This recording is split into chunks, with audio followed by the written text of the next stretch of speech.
नमस्कार साथियों, आज से हम आपका इतिहास शुरू करने जा रहे हैं और इतिहास में मराठा साम्राज्य, क्योंकि मराठों का जो उत्कर्ष था वो भारत में आज भी उसे बड़े गर्व के साथ याद किया जाता है।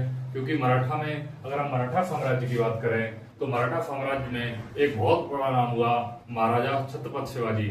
आज भी लोग बड़ा गर्व के साथ उनका नाम लेते हैं और महाराजा छत्रपति शिवाजी ऐसे थे जब औरंगजेब पूरे देश पे शासन कर रहा था और उसका उत्तर से लेकर दक्षिण तक मुगल काल का स्वर्ण युग चल रहा था। उस दौर में अगर कोई औरंगजेब से मुकाबला कर पाया तो महाराजा शिवाजी थे। उन जैसा छत्रपति कोई नहीं हुआ। छत्रपति उन्हें प्यार से लोग कहते थे, उन्हें उपाधि धारण की थी और साथ ही साथ उन्होंने छत्रपति के अकॉर्डिंग काम भी करके दिखाया। हमारे यहाँ बहुत से लोग ऐसे होते हैं जो उपाधि तो धारण कर लेते हैं लेकिन उसके अकॉर्डिंग काम नहीं कर पाते। तो हम मराठा साम्राज्य की बात करें तो मराठा साम्राज्य की शुरुआत जो होती है वो शिवाजी के द्वारा होती है। शिवाजी महाराज जी का जो कार्यकाल है उनके 1627 से लेकर 1680 तक है। 1627 में उनका जन्म हुआ था और 1680 में उनकी मृत्यु हुई थी। देखिए, शिवाजी महाराज का जो जन्म हुआ वो 1627 में शिवनेर दुर्ग में हुआ था। जो शिवनेर दुर्ग है वो कहाँ है? महाराष्ट्र में है। इनका जो नामकरण है वो माँ शिवनेरी देवी, हमारे यहाँ हमारे मंदिरों का, हमारी माताओं का या हमारे देवी देवताओं का बहुत बड़ा योगदान होता है। तो शिवनेरी देवी के नाम पर इनका नाम शिवाजी रखा गया। इनके जो पिता का नाम था वो साजी भोंसले था। ये बीजापुर रियासत थी, उसमें नौकरी करते थे बीजापुर रियासत में। इनकी माता का नाम जीजाबाई था। इनकी माता का नाम जीजाबाई था। शिवाजी महाराज के दो गुरु थे। पहले शिवाजी महाराज के जो गुरु थे वो थे सैन्य गुरु, जिन्होंने उन्हें अस्त्र शस्त्र की शिक्षा दी थी, अर्थात सैन्य शिक्षा दी थी। उनका था दादाजी कोंडदेव, जो इनके दादाजी थे वो उनका नाम था कोंडदेव। दूसरे इनके एक आध्यात्मिक गुरु थे जो इन्हें धर्म की शिक्षा देते थे, ज्ञान की शिक्षा देते थे। उनका नाम था रामदास। हमारे शिवाजी महाराज के दो पर्सनल अंगरक्षक थे। उनका कई बार परीक्षा में प्रश्न पूछा गया है। उनका एक का नाम था जीन महल और दूसरा शंभूजी काबजी। ये दो उनके विशेष अंगरक्षक थे। इसके बाद अगर हम बात करें शिवाजी के अभियान जो थे, शिवाजी महाराज के जो अभियान थे, उन्होंने शिवाजी महाराज ने अपना पहला जो अभियान चलाया था वो 1643 में चलाया था। और सिंहगढ़ दुर्ग, जो सिंहगढ़ दुर्ग है बीजापुर में, वर्तमान में बीजापुर जो है कर्नाटक में पड़ता है, वहां पर इस किले को सबसे पहले जीता उन्होंने। और पहला अभियान अगर पूछा जाता है, परीक्षा में अक्सर पूछा जाता है शिवाजी महाराज का पहला अभियान कौन सा है, तो 1647 में था सिंहगढ़ दुर्ग बीजापुर में। इसके बाद मुगलों से जो शिवाजी महाराज का सामना हुआ वो 1657 में हुआ। शिवाजी महाराज का मुगलों से सामना 1657 में अहमदनगर एवं चुनार के किलों को जीता गया। जब इनका पहली बार मुगलों से सामना हुआ 1657 में तो इन्होंने अहमदनगर जो महाराष्ट्र में पड़ता है और चुनार, इन दोनों किलों को जीता। इसके बाद इन्होंने 1659 में जो अफजल खान ने इन पर अचानक मिलने आया। जब इनका उनसे आमना सामना हुआ तो उसने क्या किया, अचानक शिवाजी को मारना चाहा। उसने शिवाजी महाराज को गले लगाया और उसने पीठ में चाकू घुमाना चाहा। इससे पहले शिवाजी महाराज संभले और उनके हाथ में जो पहनते थे कांटों वाला पंच, जिसे कहा जाता है बगनक, ये विशेष तौर पे ध्यान रखना। बगनक को इसको आप विशेष तौर पे ध्यान रखना, कई बार परीक्षा में पूछा गया है। तो बगनक से क्या किया, उस अफजल खां के पेट में मार दिया जिससे वो घायल हो गया और शिवाजी महाराज उससे बच गए और घायल हुआ और थोड़ी देर बाद उसकी हत्या हो गई या उसकी मृत्यु हो गई। 1659 में अफजल खान से सामना बगनक कांटों वाले पंच नामक हथियार से उसकी हत्या कर दी। यह बीजापुर का सरदार था। जो अफजल खान था वो कहाँ का सरदार था? बीजापुर का सरदार था।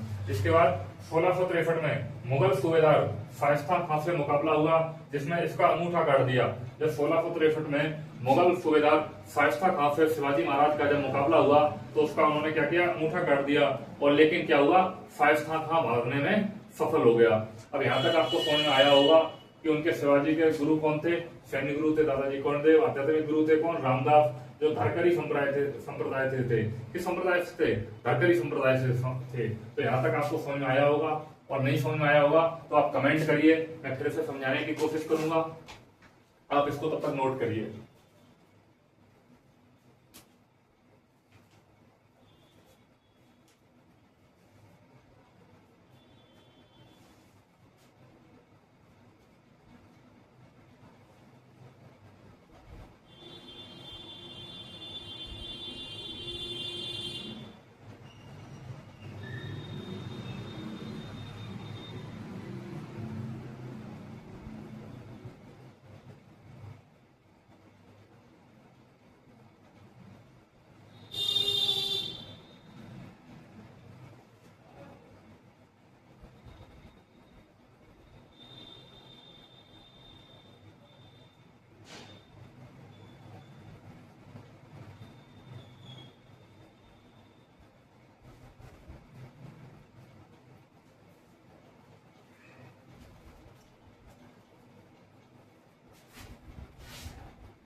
अब देखिए इसके बाद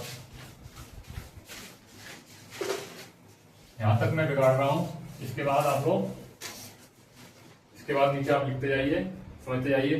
देखिए जब 1663 के बाद 1664 में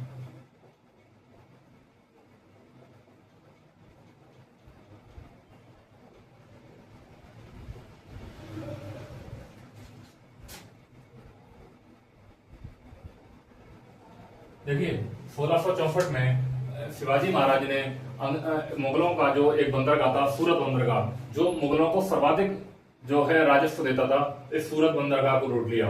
शिवाजी महाराज ने 1664 में सूरत बंदरगाह को लूट लिया। इसी बीच 1665 में आमेर के राजा जय सिंह एवं इसके पुत्र द्वारा, इसके पुत्र राम सिंह द्वारा शिवाजी पर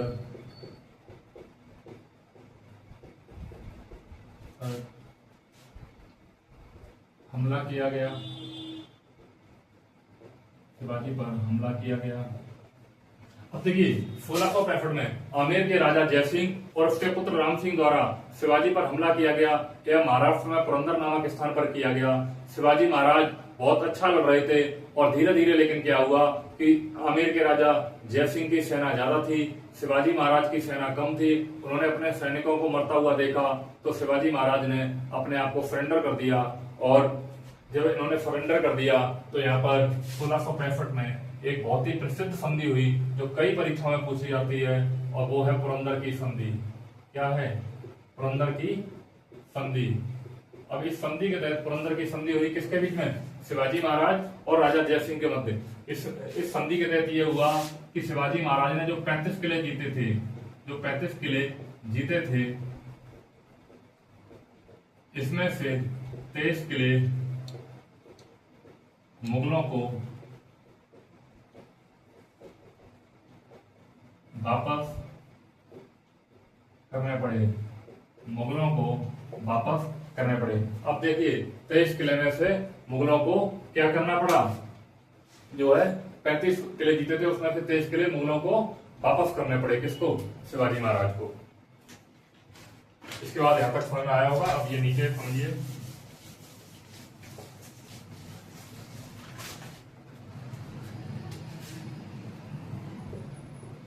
मई 1966 में औरंगजेब की कूटनीति द्वारा शिवाजी महाराज को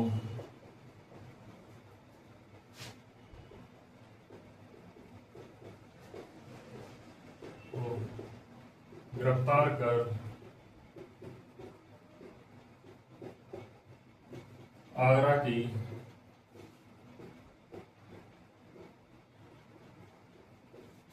आगरा के जयपुर भवन में रखा गया। अब देखिए 1666 में क्या हुआ? औरंगजेब ने राजा जयसिंह से यह कहा कि मुझे शिवाजी जी से मिलना है, शिवाजी महाराज से मिलना है। देखना तो है कि कौन इतना बहादुर पहलवान है, कौन इतना बलवान है जो हमारे किलों को भी लूट रहा है, हमारे बंदरगाहों को भी लूट रहा है, हमारे लोगों की भी हत्या कर दे रहा है, अर्थात हमें चुनौती दे रहा है। हम भी उस जो है राजा से मिलना चाहेंगे।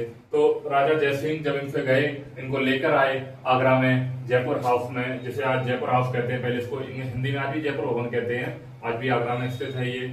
तो जयपुर भवन में मिलने के लिए बुलाया, लेकिन यहाँ जब औरंगजेब आया तो औरंगजेब ने एक कूटनीति चली और शिवाजी महाराज को गिरफ्तार कर लिया और जयपुर भवन में रखा।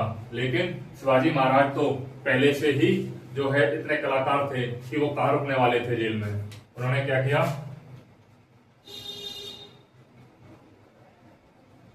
अगस्त 1966 में वे जयपुर भवन से जयपुर भवन से भागने में सफल रहे। वे क्या हुए? जयपुर भवन से भागने में सफल रहे। क्या हुआ? अगस्त 1966 को शिवाजी महाराज जो है वो जयपुर भवन से भागने में सफल रहे, क्योंकि जो अंग्रेज उनके साथ कई लोग थे उन्होंने उन्हें भगाने में भी मदद की। इसके साथ साथ जो है 1966 लिख दिया मैंने, 1666, और ये भी 1666। 1670 में उन्हें सूरत बंदरगाह को लूटा।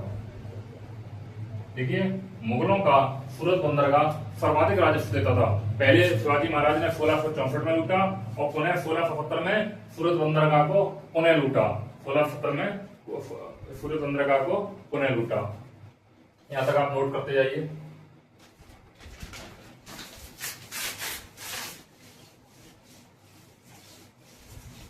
अब इसके बाद देखिए 1674 में शिवाजी महाराज ने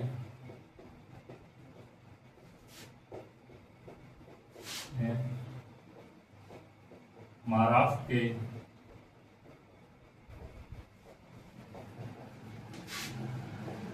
रायगढ़ में अपना राज्याभिषेक कराया।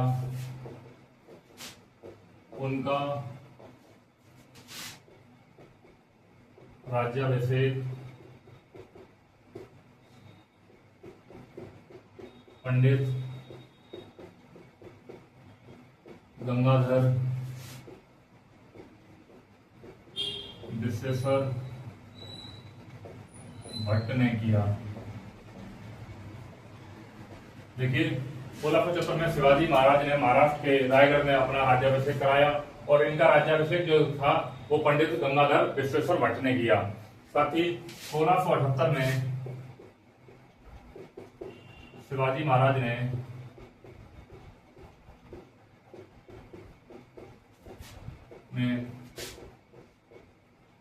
अंतिम विजय अभियान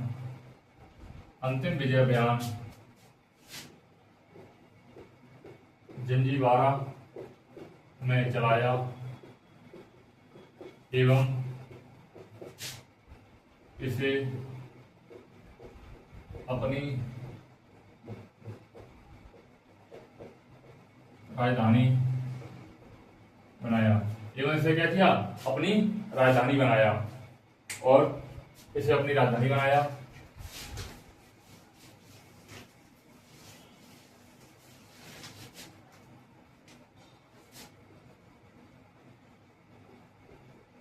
तीन अप्रैल 1980 को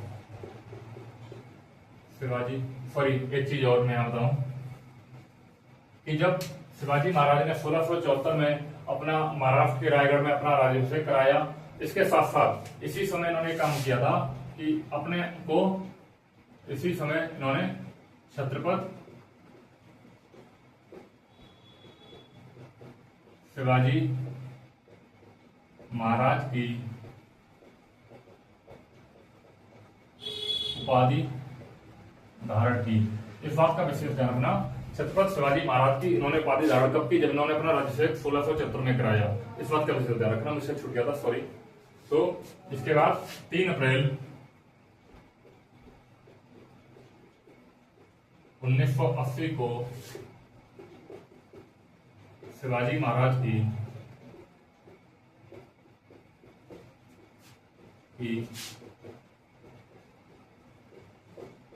मृत्यु हो गई। अगर रखना 3 अप्रैल 1980 को क्या हुआ? शिवाजी महाराज की मृत्यु हो गई। देखिए आज के टॉपिक में मैं यहीं तक पढ़ाऊंगा और आगे नेक्स्ट क्लास में पढ़ाऊंगा, क्योंकि ज्यादा बड़ी क्लास लेने से भी कोई फायदा नहीं। आप इसको रिवीजन कीजिए और जहां आपको प्रॉब्लम आए वहां कमेंट कीजिए, शेयर करें, सब्सक्राइब करें और अपना प्यार बनाए रखें। धन्यवाद।